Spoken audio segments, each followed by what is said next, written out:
আজকে দুপুরের খাওয়া দাওয়ায় কি আছে লাঞ্চে সেটা চলো তোমাদের সাথে শেয়ার করি। এটা হচ্ছে মাছের ডিম দিয়ে চচ্চড়ি,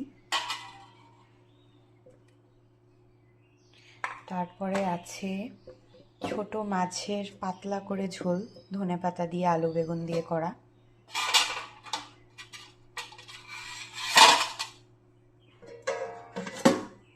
আর এখানে আছে ইলিশ মাছের আলু বেগুন দিয়ে আর কচু দিয়ে পাতলা করে ঝোল।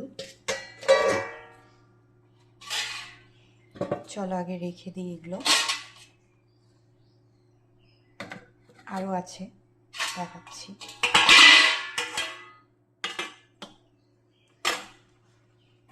এরপর এখানে আছে ডিমের বড়া, মানে মাছের ডিমের বড়া। এখানে সকালে একটা সবজি করেছিলাম, সেটা আছে মিক্সড সবজি। আর এখানে আছে মুসুর ডাল আর নিচে আছে ভাত। তো আজকের আমাদের দুপুরের এটাই খাওয়া দাওয়া। তোমরা কে কি খাচ্ছ অবশ্যই কমেন্ট করে জানাও।